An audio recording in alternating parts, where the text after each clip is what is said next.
Welcome to the latest episode of the Catalyst Health and Wellness Coaching Podcast. My name is Brad Cooper, and I'll be your host. In today's episode, if you're a fan of the Ironman Triathlon, you are going to love this interview.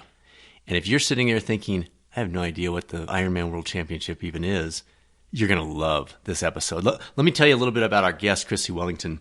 Four-time Ironman World Champion, Chrissie Wellington, by the way. Chrissie took a unique path to professional sports. Growing up, she never excelled at sport. She traveled the world for 2 years, gained a master's degree, worked as a policy advisor on international development policy for the UK government, lived and worked in Nepal, and only became a professional triathlete at the age of 30, having discovered a talent she never knew she had. 5 years later, she was the four-time world Ironman champion. Let me say that again. 5 years later, she was the four-time world Ironman champion. Chrissie is passionate about using her platform to convey valuable messages, inspire people, and drive positive change across the world. She's an acclaimed public speaker and the author of 2 books. Her memoir, which I loved, is titled A Life Without Limits. And she recently, in 2018, also wrote a triathlon training book titled To the Finish Line. You can just hear the joy in Chrissie's voice. Chrissie made smiling on the course, and keep in mind, folks, this is a 2.4-mile swim, 112-mile bike, and then a 26.2-mile marathon, all in the heat of Kona, Hawaii. But she made smiling on the course a thing, and now the research shows us that was a pretty good strategy. Just a reminder, you can access all kinds of other resources about wellness coaching and the certification, et cetera, at catalystcoachinginstitute.com. And you can reach out to us anytime at results@catalystcoachinginstitute.com. So bring on those questions, bring on those suggestions, and now let's bring on Chrissie Wellington in the latest episode of the Catalyst Health and Wellness Coaching Podcast.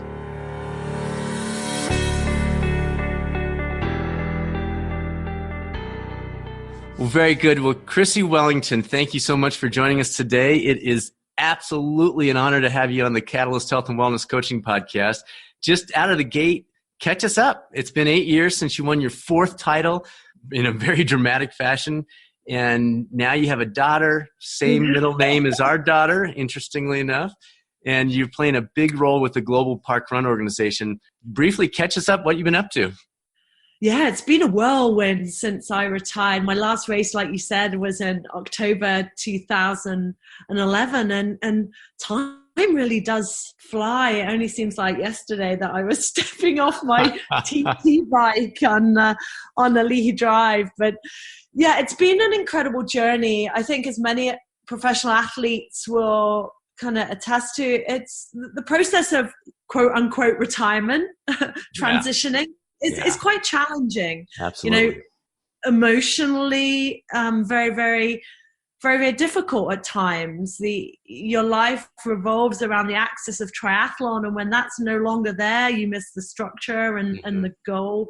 You know, the focus on the goal. You miss the stability, including financial stability that comes with that. So the process of transitioning is challenging, but that's precisely why I needed to do it, I think, to challenge myself in different ways and explore a new and different part of me. And I was always determined to combine 2 passions. So my passion for development and empowerment, and my passion for sport. So in terms of my professional focus, I am working as global head of health and well-being for ParkRun, and my specific focus is encouraging those that are less active to be more active in whatever way suits them. So less of a focus on kind of traditional sport, but more focus on movement and activity and holistic health and well-being. So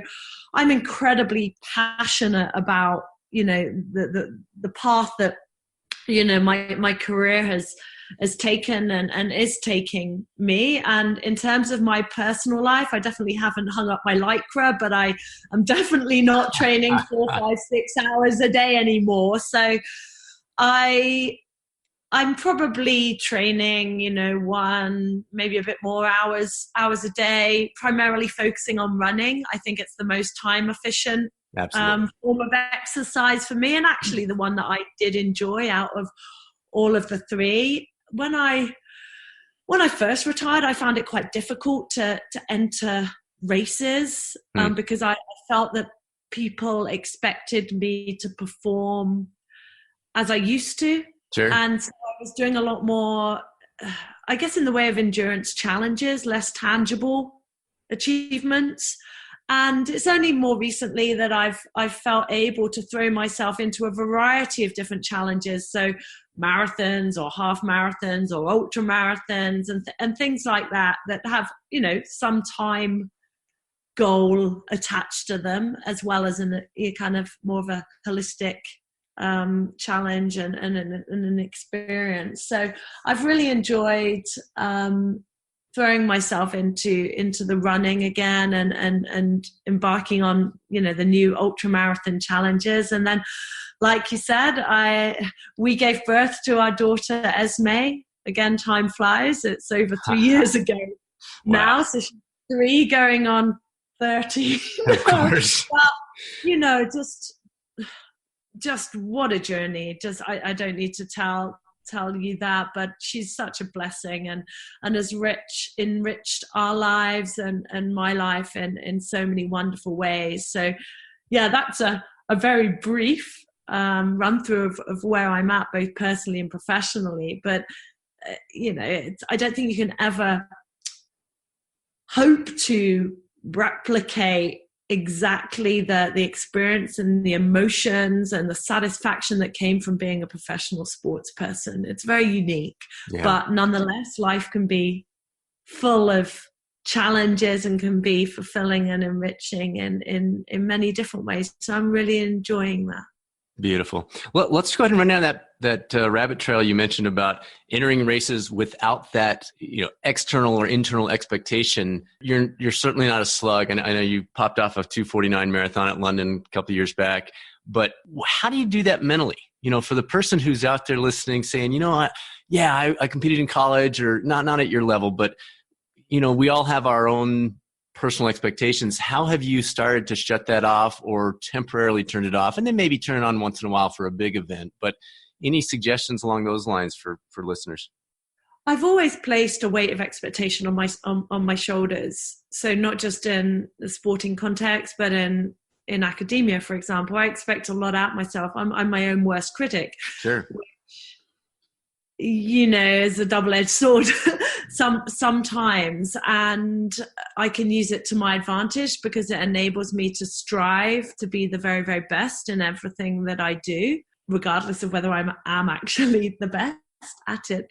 But it, can also mean that I never rest. I'm never content. I'm continually trying to seek improvement, which means you don't stop and realize what you have achieved. So there's always a weight of expectation that I place on my shoulders, regardless of whether the public are watching me or not. I utilize, I guess, the same tools as I did when I was a professional athlete, in that I remember that I am so much more than an athlete. You're so much more than the label that you're assigned. Right. And in Western society, usually that label is associated with a career.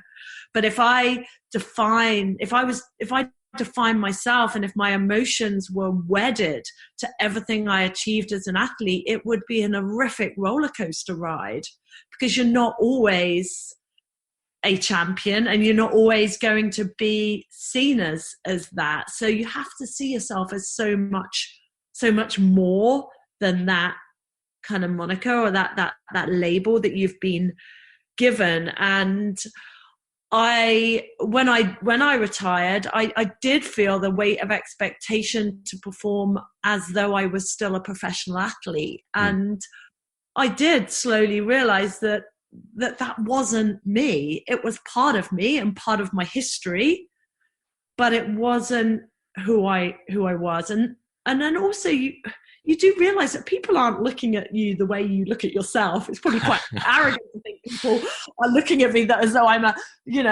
still going to crack out a 2:44 marathon like I did in an Ironman. I'm not. And people probably don't even expect that. Yet I think that they may. Sure. So maybe that's reflective of my own expectations of myself. I don't know, but I think it's just disassociating yourself a little bit from the outcome and the way that you identify with that, number one. And then also relishing the process, if that doesn't sound too trite, Brad. We get so caught up in these tangible outcomes. I finished first, I finished in the top 10, I ran a 2:44, I ran a 3 hour, I did X, Y, or Z, and it's this numerical marker almost. Right.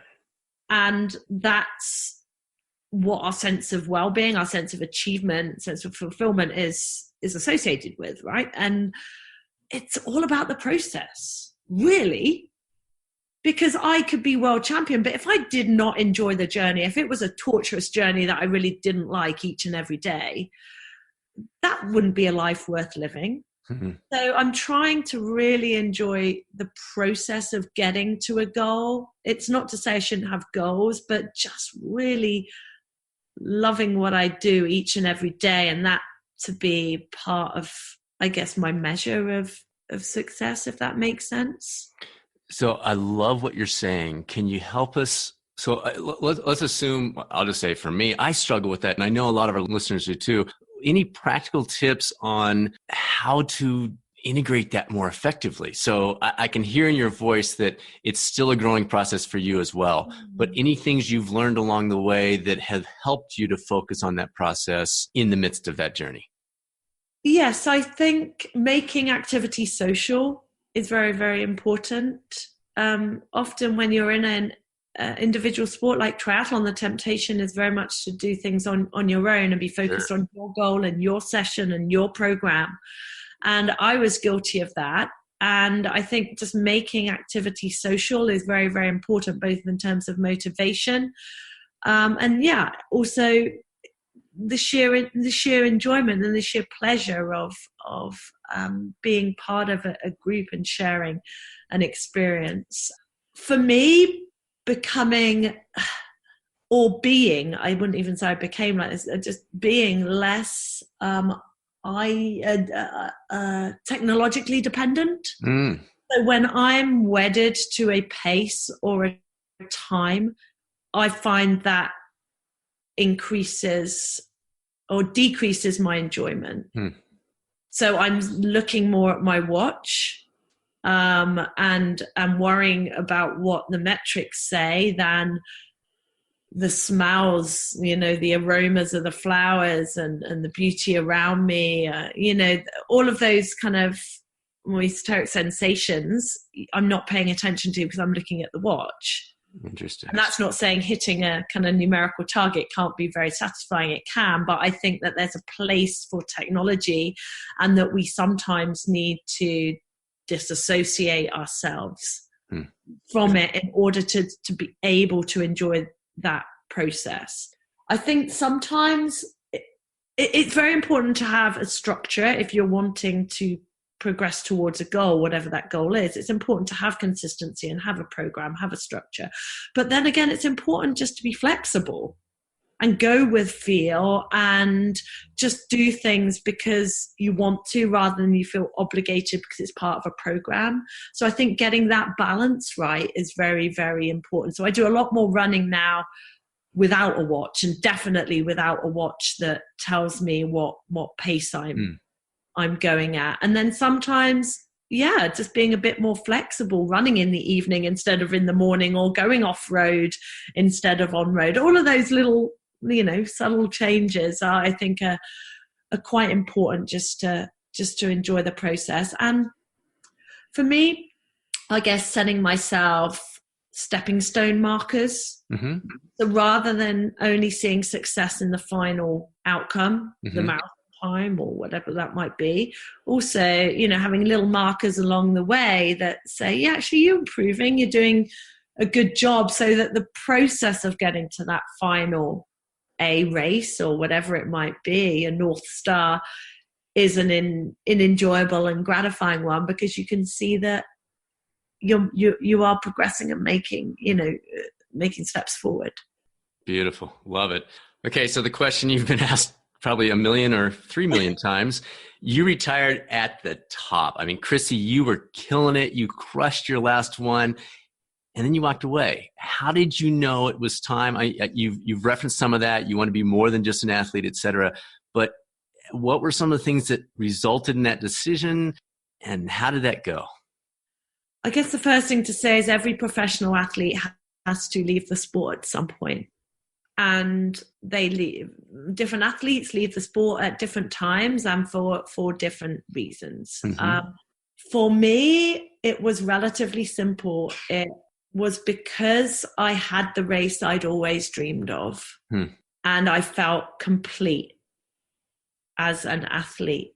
And that's not to say I couldn't have potentially won more or gone faster, but my definition of what my perfect race was very different to those kind of numerical kind of measures. So for me, the measure of success, the measure of perfection was whether I felt that I'd finished a race where I was absolutely annihilated, where I'd fought the battle that I'd always kind of craved with my competitors and within myself, where I've had to kind of dig to the very depths. And the World Championships in 2011 gave me that.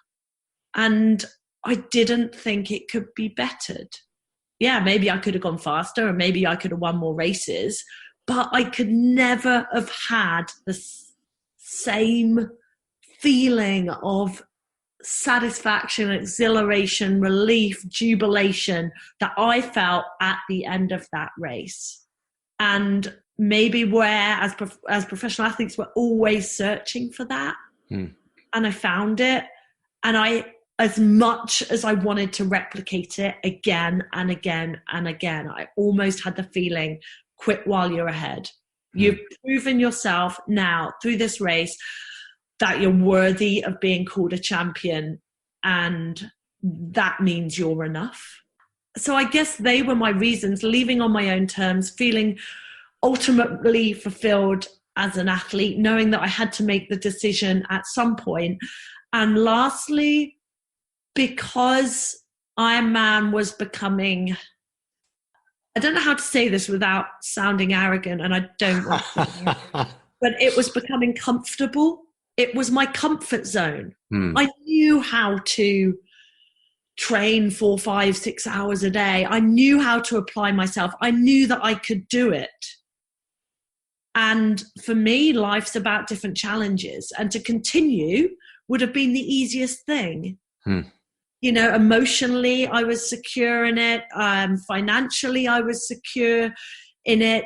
But eventually that challenge dissipates if you're comfortable. Right. And the hardest thing to do as an athlete often is to not do it anymore. Clearly. And so maybe that's why I needed to do it too. Very insightful. That's interesting. So that leads nicely into my next question about this. You say that in your book you have this in quote overwhelming drive for self-improvement.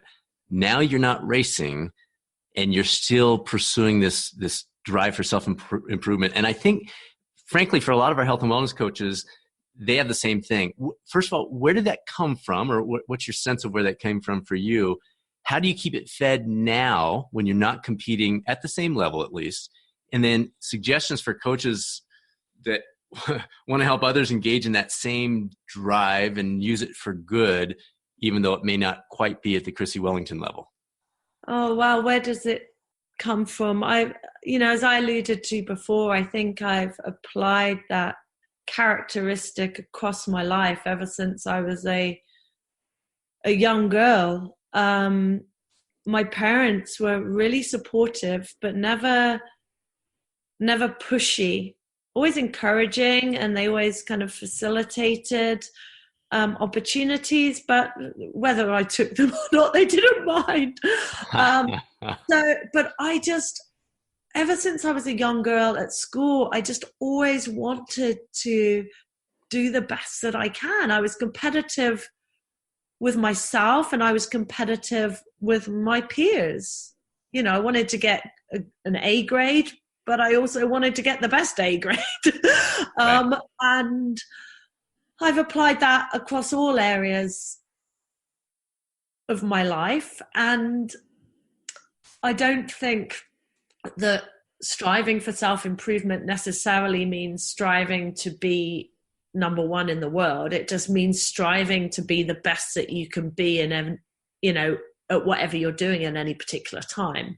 So I am constantly striving to be a better mother, you know, and any given day I think, you know, how can I do this better? How can I perform better as the mother to this amazing daughter? And that's something I take very, very seriously. And I'm not perfect, and but I want to improve. And the same goes for friendships and you know, my relationship obviously with my husband, and food and nutrition. You know, I am constantly striving just to do the best I can, but also be kind to myself when I don't. Especially around nutrition. Maybe we'll touch on this on this later, but it's been a struggle for me for a long time now, and I have to accept that sometimes it's a few steps forward and one step back. So I think setting goals is a really important in terms of practical tips. Setting goals, but also those stepping stone goals. So not only seeing, you know, a journey towards an A race, but you've also got your C and your B races along the way. Being accountable. I think social media, that makes that very easy. If you put out, I'm going to achieve X, Y, and Z, I'm going to cut out sugar, or I'm going to do 10 press ups, or I want to enter an Ironman, you know, people are sure as hell going to hold you accountable to that. So that sometimes helps, but, you know, also holding yourself accountable, putting little reminders in various places. I used to have Post-it notes everywhere that helped me, and also taking people along for the ride. You know, when you're striving for improvement, just having people that can assist in that and not seeing yourself as an island is very, very important. You know, for the example, you know, dietary changes, if you're part of a family especially, are very difficult. And if you can encourage your family to come along for the ride, and it's to be a shared endeavor, that I guess increases your chances. Oh, huge. Absolutely. Yeah. And so having people that can support you in that, in the pursuit of that goal, or for it even to be a shared goal, can be really useful, I think. Wow, that's good. Really good. Okay, so you had a new book out last year at this time called To the Finish Line. Basically gives us an excuse to get into the endurance training weeds for a minute. Can you provide a couple little known secrets for those that are into that aspect that might be listening, that want to really push the edges of our physical abilities? Yeah, that was a labor of love, that book. My autobiography was published in 2012, and while it was thankfully really well received, it was quite light on kind of tangible, practical training advice. So hopefully the second book provided that. One thing I would say is that it's not just about physical training, physical development, physical performance. The psychological side, particularly in endurance sports, is as important. And for some people, a 5K can be an endurance activity. Sure. So it's as much psychological as physical. So I think training the brain, training the mind, becoming mentally strong is as important as becoming physically strong. That's key. So I see training in a holistic sense. Even when I was an athlete, training for me wasn't simply swim, bike, and run, because all the professional athletes I knew were doing roughly the same training. Yeah, there's an element of genetics and physiology, but a lot of it is the ancillary work that you do outside of the swim, bike, and run. So whether that is psychological strengthening and mental training, whether that's diet and nutrition, getting adequate sleep and rest and recovery, whether that's strength and conditioning, whether it's all the practical preparations that come from doing a sport. So there is a lot more to training than simply ticking a box and saying I've done a certain session and expecting success. I think one of my key learnings as an athlete was the importance of rest. And it was an anathema to me.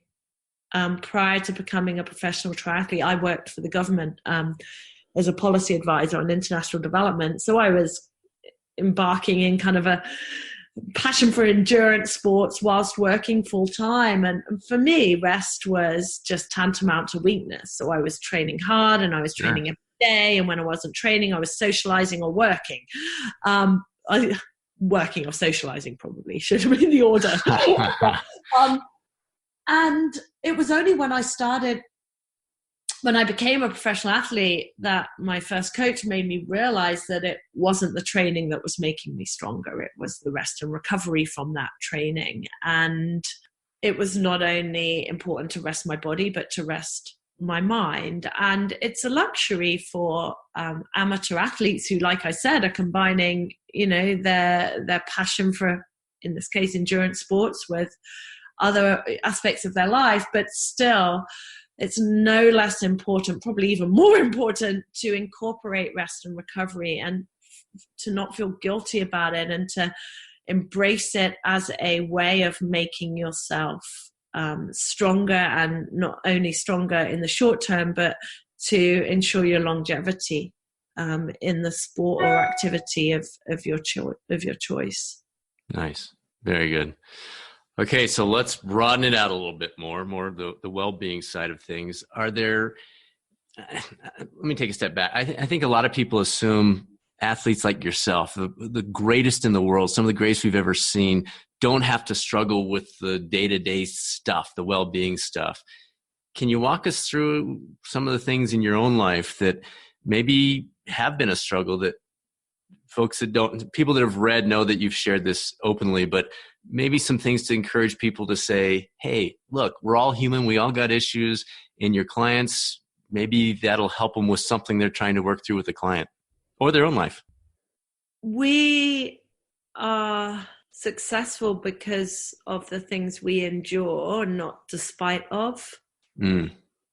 So I think that, as athletes, whatever level we reach, we're shaped by our strengths and our so-called weaknesses. So I try and see things in that kind of context. And yes, I have had struggles, and often professional athletes are put on this pedestal and people assume that we don't find things difficult, especially if you kind of race with a smile and look like you're really enjoying yourself inside and in your private life. There are challenges that have to be overcome, and maybe that is what makes you that successful athlete. And one example, as I alluded to before, is around nutrition and specifically disordered eating, and having to grapple with some of those challenges since I was a teenager. And I have to say that it was sport that enabled me to address some of the problems, because I realized that if I wanted to achieve my ambitions in sport that at that time were at an amateur level, I needed to fuel myself correctly. And so I did a lot of reading around nutrition for performance and informed myself, and that helped me develop a different relationship with food, and then latterly with my body. So instead of seeing my body as this kind of external shell, I saw it as a kind of almost like a mechanical vehicle that I had to maintain if I was going to achieve success. And some would say that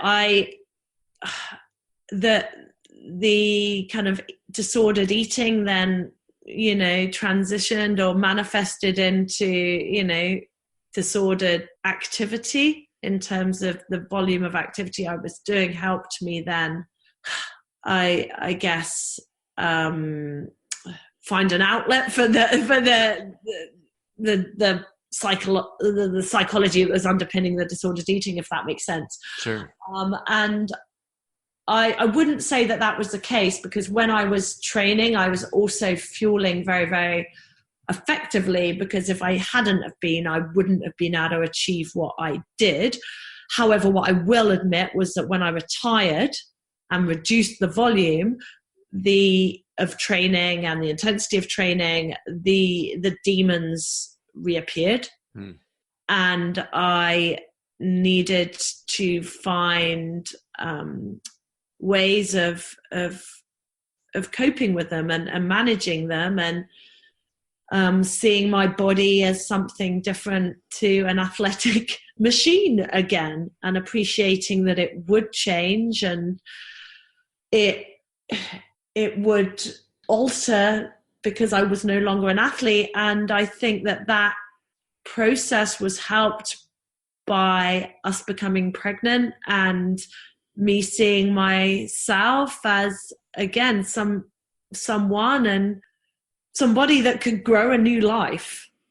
And that's a really powerful way of enabling you to reflect on who you are and what your body means and what it's capable of. And all of a sudden I was acutely aware again that I had to fuel, not for athletic performance, but for the health of myself and this new life that we'd created. And then latterly, my role as a mother and as a role model to her means that I'm acutely aware of the messages that I'm sending. And so it's a long-winded answer to your question, but yes, there have been struggles and there have been differing ways that I've dealt with it, and differing ways that I've kind of perceived myself and my body. Excellent. Thank you. Thanks for sharing that. I really appreciate it. I know a lot of people will resonate with that. Let's talk a little bit about the self. It sounds like you used a lot of self-talk and mantra type things in your racing. Can you walk us through that concept just generally with the audience? And then any ways that you see that being utilized in everyday life? So for the person that's not a 4-time Ironman World Champion, for the person that's not out there on Elite E-Drive coming down to the final shoot, but just trying to eat better or exercise more consistently or get to bed on time, have you seen in your work, especially your current role, where those types of things have been helpful in other aspects of life, mantras or self-talk? Oh gosh, yes. The strategies and tools that you apply in an Ironman race are those that you'll apply in all aspects of your life. So the need to set a goal, to have a clear goal, to have those stepping stone goals, to breaking a goal down into manageable segments. So I never raced an Ironman thinking I was doing an Ironman. I just thought I was getting to the first swim buoy. And then you're getting out of the swim, and then you're doing the bike ride in 40k increments, and you're doing the marathon in 10k increments. And if times get tough, you break it down still further. So you're breaking that goal down into manageable segments. So that's applicable no matter what, journey you're on, whether it's a dietary journey or something in your professional career or in sports. So that's very, very applicable. Having a mantra. So mine was never give up and smile. And it was really, really important. And it was part of, like you said, this positive self-talk, that constantly, I think we use negative phrases, negative words, negative language to describe ourselves that we would never use in public. We'd never describe other people like we do sometimes ourselves. And to talk to ourselves positively, to counter this negative self-talk with positive words and phrases is really, really important. I used or drew on kind of videos or books or poems that inspired me. So I used Rudyard Kipling's If a lot. I used to write it on all my water bottles just because the words really resonated with me and made me, I guess, they inspired me and motivated me and gave me strength. I also watched videos or read books about people that had overcome adversity, much more adversity than I ever faced, and succeeded. And that gave me the courage that I could do it. Linking back to the positive self-talk, but also being kind to yourself, knowing that sometimes you might not reach your goal, or you might have what is a quote unquote failure, but trying to realize that that doesn't define you, and that every person was built from their ability to overcome adversity. And that, it's so cliche, but it makes us stronger because we learn and we become more resilient, a little bit maybe more humble in my case, when things don't go according to plan. So also just being kind to yourself and knowing that if things don't go according to plan, that you can and you will succeed. Leaning on others is incredibly important. I alluded to that before, but having a really strong support network of positive people, ditch the naysayers, ditch the people that tell you can't do something, and surround yourself by can-do people, positive people that have cups half full, that can really motivate you and encourage you and inspire you. That's really, really important. And getting a coach is very, very important. It was important to me in my athletic journey to have that person that could hold me accountable, that I could lean on, that could be a friend and a mentor, and that could see me as an individual and tailor things to suit me. And that was really, really important. So the value of a coach in achieving someone to reach their goal cannot be underestimated. Fantastic. Thank you. You're talking about you smiling, running out on that crazy course. Reminds me, you and Natasha were the first I can remember doing that consistently. Now the research is heavy. You can see all over the place. Alex Hutchinson's written on it. A lot of research on smiling actually improves your outcome. Had you read any of that before, some early research, or did you just say, hey, this is the best way for me to keep a positive outlook is to smile? It creates a change in the people that I'm running by in terms of the audience and people cheering. They're happier, so that makes me happier. What went into that? Was that strategic, accidental, a discovery along the way? Brad, I hadn't read a thing. I knew nothing about the sport of triathlon, let alone the fact that smiling was supposed to help. No, it was something that happened very, very naturally to me. I saw, and I still do see, my sport as a performance.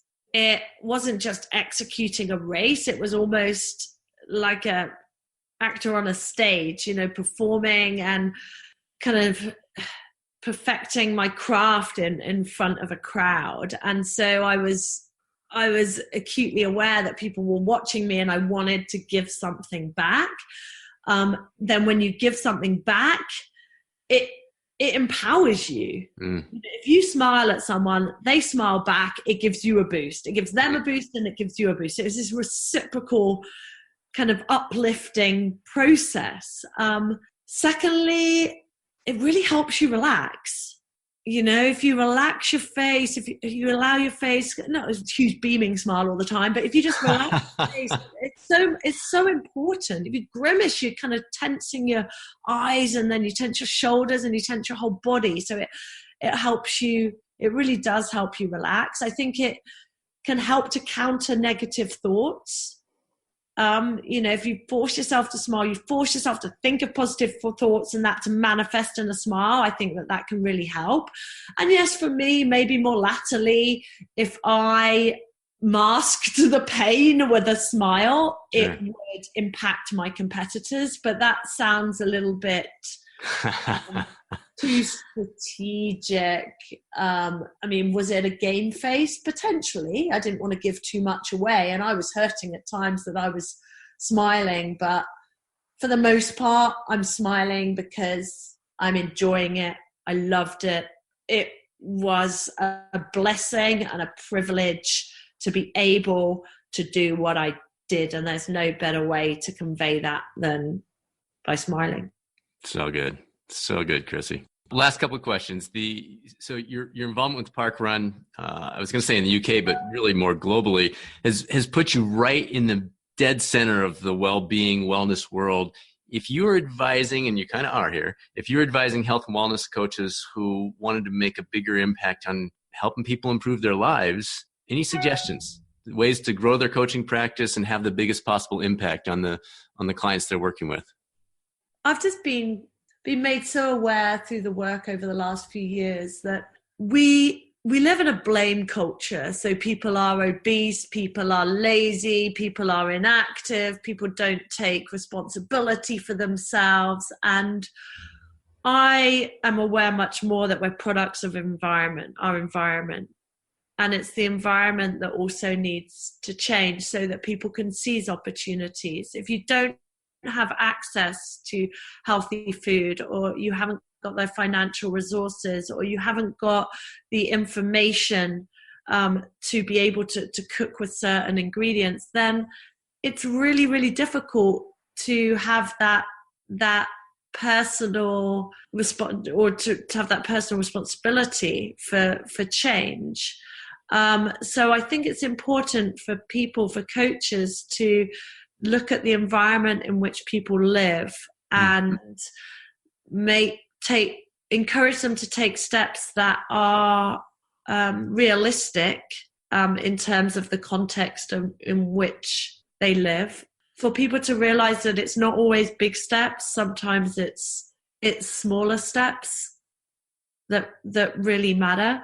And last, that everyone is a role model. Everyone. I'm a role model for my daughter. My husband is a role model to me. I'm a role model to my friends. So I think we have the power. Everyone has the power to be able to inspire and motivate and help others. It doesn't have to be celebrities, professional athletes or former professional athletes like me that can do that. It's everyday people can act as role models. So hopefully the coaches that we're speaking to through this podcast are also acting as role models, and that self-care is also important to them, and that they're walking the talk and being people that their clients can look up to. I love it. Chrissie, this is so fun. Just any last statements about kind of this next step of the journey for you? You've had a crazy life to date, becoming the accidental world champion, and now heading up this UK ParkRun activities. What's next? Yeah, I take my role at ParkRun. It's actually a global role, and take it very, very seriously. And it's something that I'm really incredibly passionate about. So I want to grow ParkRun in the UK. We have about 180,000 people participating for free every single weekend. Wow. 180,000 people globally, about 360,000 people taking part in our free weekly 5K events, including, I guess, for the majority of your listeners in the USA. So helping to grow it as a community-led health intervention rather than a free running 5K as many perceive it. So that's something that I'm really focused on. I want to have smaller personal goals, spending more time with my daughter, smelling the flowers, just really spending quality time with those that I love, continuing to travel. That's something that's very important to us as a family. So hopefully still having the resources that enable us to travel both in the UK and overseas. And then in terms of my kind of endurance endeavors, I have entered Comrades this year, which is probably one of the biggest events I've ever taken part in, certainly one of the scariest for me. So the biggest road ultra marathon in the world. And I'm really looking forward to that, but have to admit to being incredibly daunted. But I guess to finish, life is like a tree, Brad. It branches in amazing ways, and sometimes you can proactively shape that tree, and sometimes you're faced with the opportunities and you seize them. So who's to say what opportunities might cross my path and what ones I may or may not seize going forward. But all I know is I'll seize them with both hands and make the most of them. Wow, what a great way to wrap up. Thank you so much, Chrissie. Really appreciate it. And I know this is going to spark a chord and leave a smile, I think, with the listeners. So thank you so much for joining us. Thank you. Thanks for the opportunity.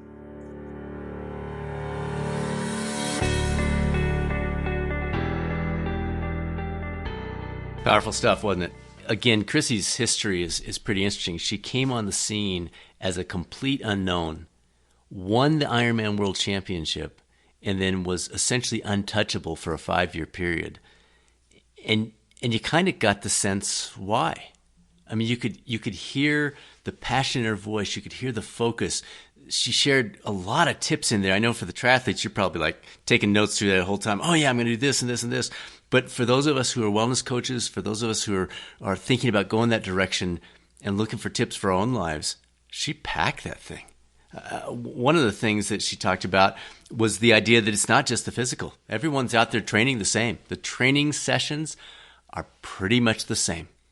It's becoming mentally strong that's the key. One of the things that she mentioned that we've talked about before in this podcast, and that's the concept of smiling and the research behind how smiling relaxes the body and allows you to actually perform at a higher level. But she took it deeper. Did you hear that? Did you catch the difference? She essentially introduced Smiling 2.0 to endurance athletes. She talked about, okay, Brad, I didn't do my homework. I didn't know that. I was performing and I wanted to reflect back to people what they were giving to me. And so, yes, she would smile. She said, yeah, some of that was gamesmanship.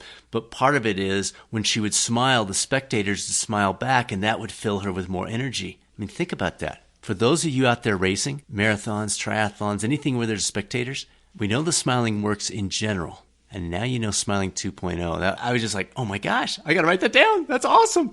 She also mentioned a poem, and we talked about it real quickly, so I looked it up so you'd know what she's talking about. It's a poem, If, by Rudyard Kipling, so you may want to look that up as well. But again, just a big thank you to Chrissie. Incredible interview, very honest, very reflective, and I know it's going to be very beneficial to so many. We are publishing this episode literally on the day of the beginning of our next fast track. So it's literally impossible for you to sign up for that fast track. But we do them 4 times a year. And I know for most of you, you're not on a specific schedule with these podcasts. So you may be hearing this a month later, 2 months later. Just know you've got the option, if you want to pursue the Wellness Coach certification, of the fast track that's in Colorado currently 4 times a year, as well as a distance learning option that you can do anytime. And then we're having more and more organizations and individuals that are asking us to come to their town or their city or actually their country now. So if that's something you'd like to look into, reach out to us. Happy to chat about it.